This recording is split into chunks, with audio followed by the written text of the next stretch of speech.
In the opening scenes, we see a girl leaving her house early in the morning on Christmas Eve and disappearing into the fog.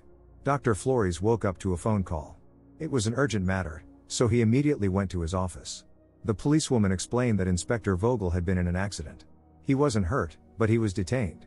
Now, the police want the psychiatrist to talk to Vogel. Flores didn't expect Inspector Vogel to return to their region after the sensational case of the missing girl. However, Vogel had his reasons, and now he will tell the doctor the true story. Some time ago before Christmas, Vogel arrived in Avshot, a remote town in the Alps. He was there because 16-year-old Anna-Lou Kessner had disappeared without a trace. First, the inspector asked his assistant, Agent Borghi, to take him to the Kessner, Anna-Lou's parents. According to them, the girl was always responsible and did well in school. Like her parents, Anna-Lou was very religious.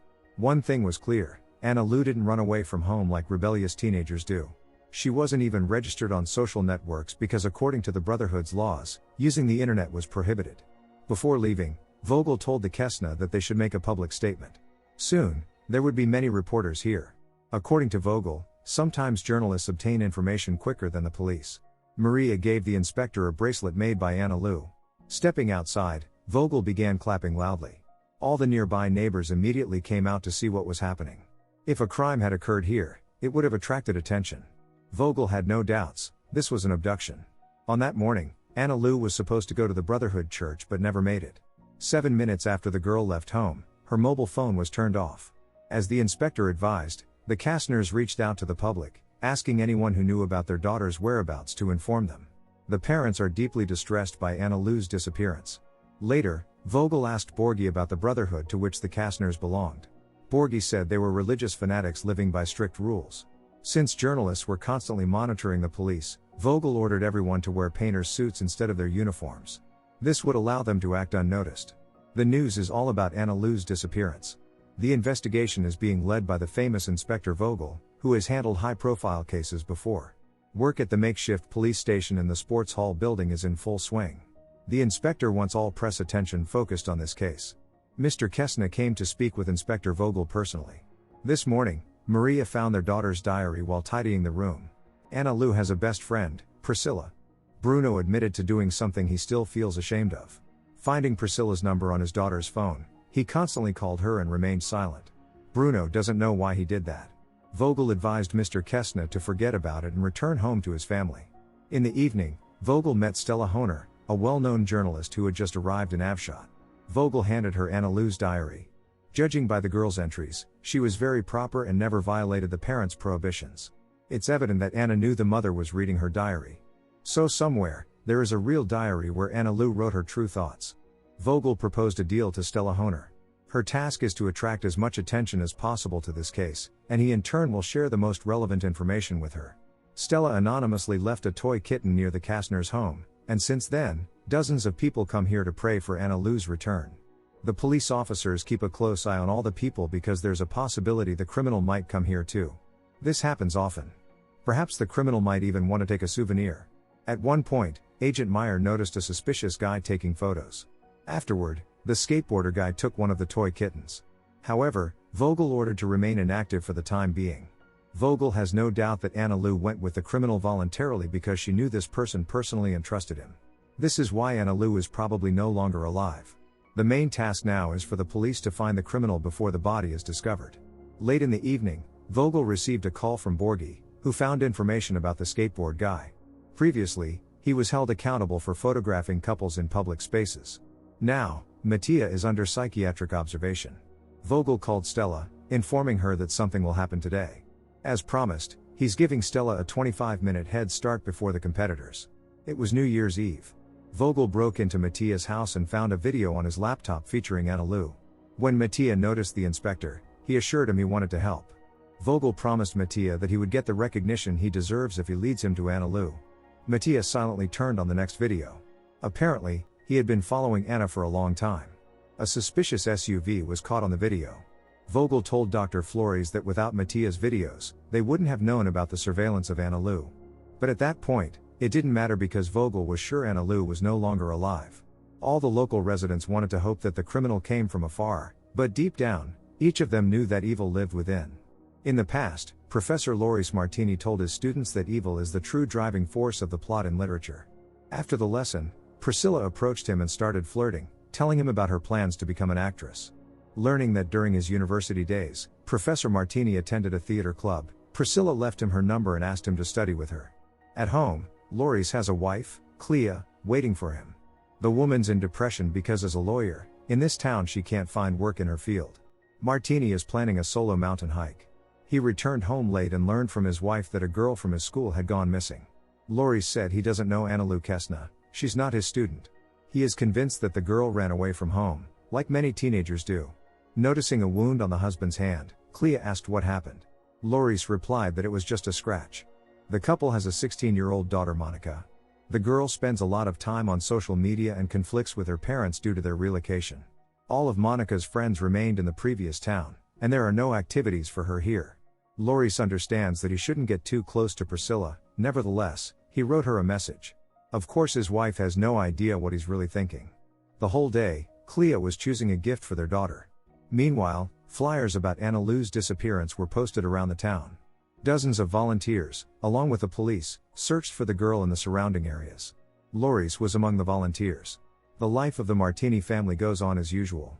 Monica as always refuses to talk to her parents, while Clea begins to think about seeking another job. The husband's salary isn't sufficient, and there are no opportunities for an attorney here. However, soon the tranquil life came to an end. The news showed the car following Annalou. This SUV belongs to Loris. Certainly, Clea and Monica soon learned about this.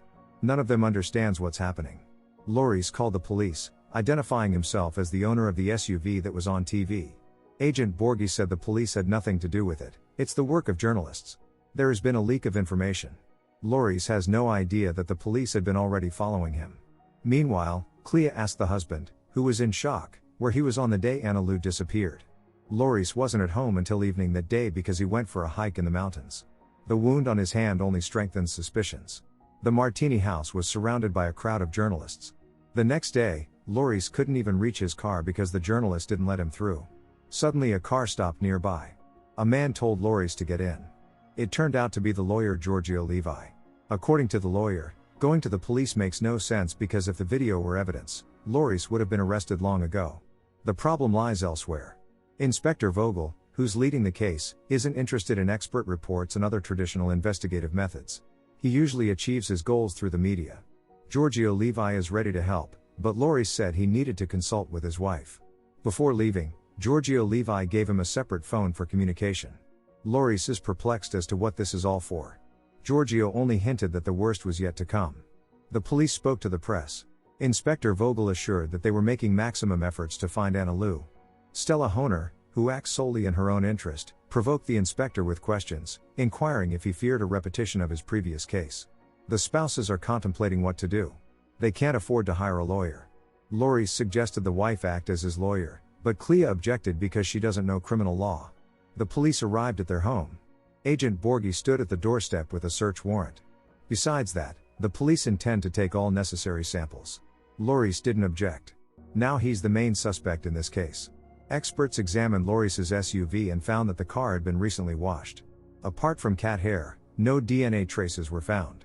Agent Borghi approached Vogel and said they had a problem. Maria Kesna lost her mind. She can't believe that the schoolteacher had something to do with her daughter's disappearance. Vogel assured they're doing everything possible. The spouses talked with Giorgio Levi. Loris wonders why he isn't called in for questioning. Giorgio said that Vogel doesn't need that, he just wants to buy time through the press.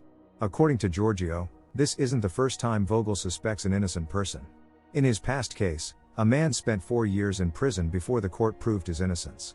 Priscilla, who appeared very modest, appeared on TV and told that Mr. Martini had messaged her, suggesting they meet. While saying this, the girl cried. She's indeed a good actress. Loris tried to convince his wife that Priscilla is lying. He just wanted to give her acting lessons, nothing more. The spouses are unaware that their home has many listening devices. Vogel has been eavesdropping on them all this time. Clea believes in her husband's innocence, but she finds it unfair that their daughter suffers. Therefore, Clea intends to take Monica and leave. Loris remained alone in the empty house. That same evening, Giorgio Levi arranged a meeting for him with the journalist. Stella Honer knows everything about Loris's life, even that a few months ago his wife cheated on him. That's why they moved to Avshot, hoping a change of scenery would positively affect their marriage. Now everyone considers Loris a monster. He can't save himself anymore, but an interview with him is worth a lot of money. And Stella wants to buy it. However, Loris made it clear he wouldn't speculate on family tragedy. Even the argument that the money would be helpful to his family didn't convince him. Vogel constantly receives anonymous messages stating Loris is innocent. Vogel called Stella, thinking she was working against him. But Stella denied sending any messages. Loris's life went downhill. No one believes him, even his own family turned away from him. When Vogel set up a meeting with Loris, he of course came. The meeting took place away from microphones and cameras. Vogel is there to give Loris the chance to convince him of his innocence. First and foremost, the inspector is concerned that Loris has no alibi for the day of the disappearance. Also, the wound on his hand seems suspicious. But that's not all. The fact that cat hair was found inside his SUV, although the Martini family doesn't have any pets. On the days preceding the disappearance, a stray cat roamed near the Kestner's house. There's evidence in the form of a bracelet, indicating that Anna Lou took care of the animal. The criminal likely used the cat as bait. If the inspector manages to find this cat, it will be undeniable evidence of Loris's guilt. Before leaving, Loris told the inspector that the worst of sins is vanity. On the street, when Loris crossed paths with Mr. Kestner, the men silently passed each other. Loris did not understand how he should behave now. Suddenly, he saw police cars speeding down the road. In a remote area, a backpack belonging to the missing Anna Lou was found. Despite everything, Loris has not been fired. He continues to teach at the school. Both Patricia and Mattia are students in his class. Inspector Vogel interrupted the lesson, asking the students not to pay attention to him. Vogel is here to observe Loris Martini. At one point, the inspector clapped his hands, saying it was an excellent lesson. He also whispered to Loris that they found Anna Lou's backpack. If the DNA matches Loris's DNA, it's the end for him. In the present, the psychiatrist guessed that Vogel falsified evidence to put Loris in prison. Vogel only said that justice doesn't interest anyone. After Loris Martini's arrest, Vogel intended to leave Avshot, but then received another anonymous message. Vogel immediately called the number. The woman introduced herself as Beatrice Lehman. She's a journalist and has undeniable evidence that Loris Martini is not guilty. When Beatrice asked Vogel to search online about the man in the fog, he did and saw a missing persons notice for Katja Hillman. It happened 30 years ago. Vogel met Beatrice Lehman, who said that she devoted her entire life to the Katja Hillman case. This girl is the latest in a series of disappearances. Before her, there were 5. The girls, very similar in appearance, disappeared over a wide area. Beatrice correlated these cases, assuming there was an obsession. All of them were taken by the man in the fog, and it's clearly not Loris Martini. On the day of Anna Lou Kestner's disappearance, Beatrice received a package. Inside the envelope was the girl's diary. Vogel asked Beatrice what she wants in return. The woman said she only wants justice. Vogel read the girl's diary and learned that Anna Lou met a nice guy named Oliver during a seaside vacation and fell in love. As a sign of love for Oliver, she drew the letter O on her wrist with a pen. Among other things, Vogel found a photo in the diary meant for him. The photo showed a cross in the woods. Vogel arrived at the location and started digging, when suddenly he heard footsteps. But that didn't stop Vogel. He kept digging until he found a package with a cassette inside. On the video, Vogel saw a person in a suit, concealing his appearance. In the background, Anna Lou was sitting, evidently under the influence of substances. What he saw shocked Vogel. Understanding where the video was shot, Vogel went there. He intended to destroy the cassette, but a strange sound distracted him. Journalists burst into the building. Stella began accusing the inspector of trying to destroy evidence. In the present, Vogel told Dr. Flores that he acted foolishly by trusting Beatrice. She turned him into Stella Honer to make up for the years of humiliation during which everyone mocked her, not believing in the existence of the man in the fog.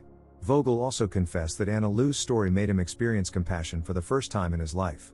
Dr. Flores understands that today's accident is not a coincidence.